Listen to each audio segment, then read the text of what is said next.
মান নয়, আজকে অভিমান। কিসের অভিমান? ওই যে যখন তখন তুমি বাঁশি বাজাও, ওই জন্য অভিমান করেছে।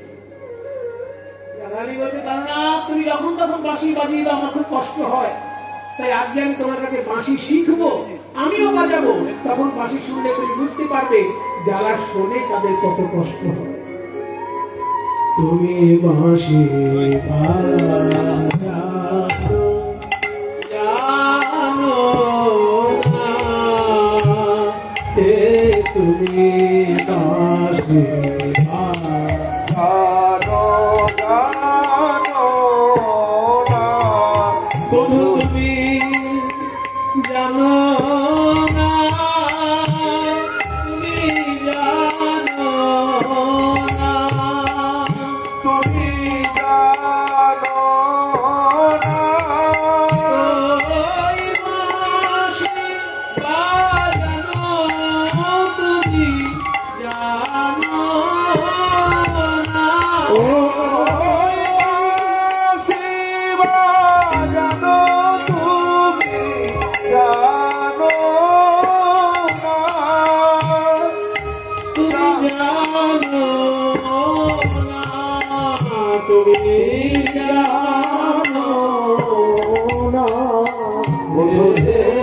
তুমি বাঁশি বাজানো জানো না। তাহলে আমায় কি করতে বলো? আমাকে শিখিয়ে দাও বাঁশি, শিখিয়ে দেবে। কিন্তু তোমাকে যে আমার মতন বাঁকা হয়ে দাঁড়াতে হবে না। হে বাঁকা, হ্যাঁ, আচ্ছা, এখন যদি বাঁকা হয়ে দাঁড়াতে না পারো, আমি এই গরু দাঁড়ানো লাঠিটা তোমাকে ধরছি, এই লাঠির উপর ভর করে তুমি দাঁড়াও, তারপর বাঁকা হয়ে দাঁড়াও।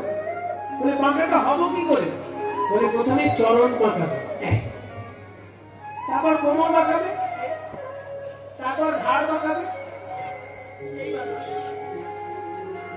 ওই বাপরে, এত বাঁকা তারা দাঁড়াতে হবে? হ্যাঁ, কষ্ট আছে। মুরলি শিখিতে রাধে শিখাইল সাধে যাহা বলি শুনো বিনোদিনী, যাহা বলি শুনো থামে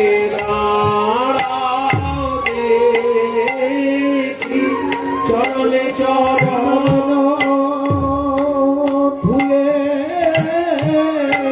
ত্রিভঙ্গ ঠালে দাঁড়াউলে, চরণে চরণ একবার ত্রিভঙ্গ থামে দাঁড়াও দেখি, চরণে চরণ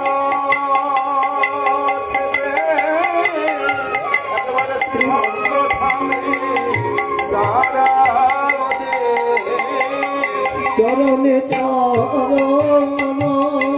ছেড়ে ত্রিভঙ্গ ধারে দাঁড়াও দেখি,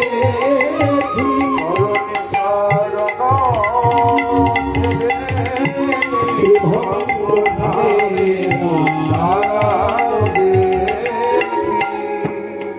কষ্ট করে আমি দাঁড়াবো, সব করবো, কিন্তু আমাকে শিখাতে হবে। রাধারে লইয়া সে